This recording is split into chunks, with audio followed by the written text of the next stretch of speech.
The Gospel according to Matthew is one of the earliest official accounts about Jesus of Nazareth, his life, death, and resurrection. As we all know, Matthew is the first book in New Testament consisting of 28 chapters. It is one of the Gospel which is known for its teaching, and it shows Jesus as a second Moses. Matthew chapter 1. It starts with the genealogy of Jesus Christ. Jesus, he is the son of David, the son of Abraham, as promised in Genesis 17:6 and 2 Samuel 7:13.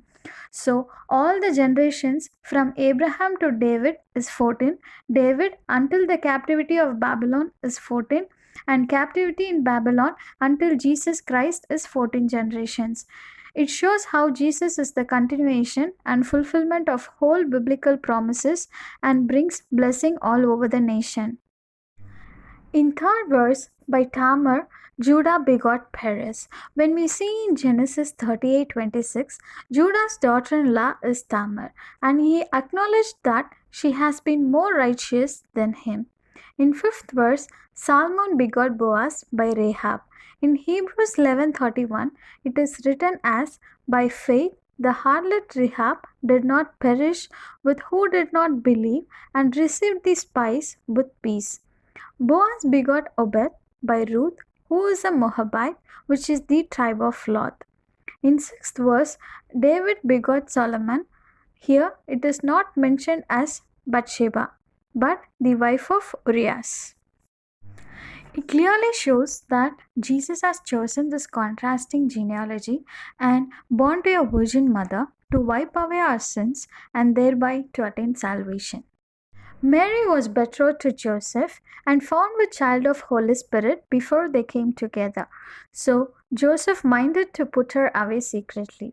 Then an angel of Lord appeared in dream, saying, "Do not be afraid to take Mary as your wife, who is conceived of Holy Spirit, and call him Jesus."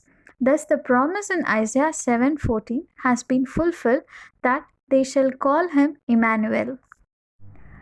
Now, moving on to the second chapter, Jesus was born in the Bethlehem of Judah.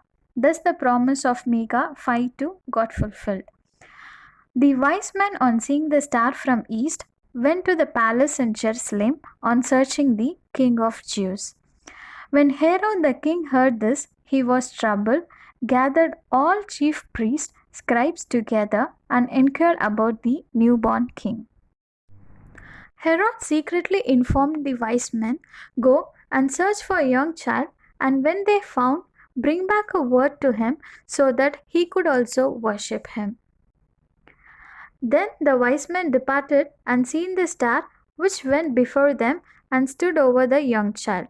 They rejoiced with exceedingly great joy. They opened their treasures and presented their gifts to him.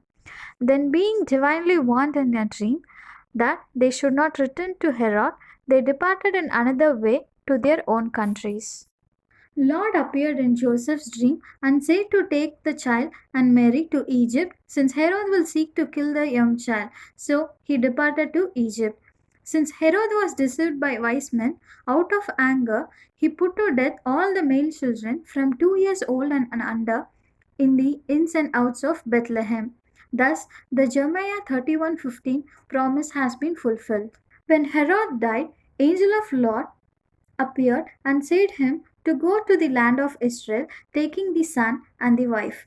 And when he was afraid to go to Judea, since Herod's son Archelaus was ruling over there. Again God warned for the fourth time to dwell in the city of Nazareth. Thus he shall be called as Nazarene, has been fulfilled.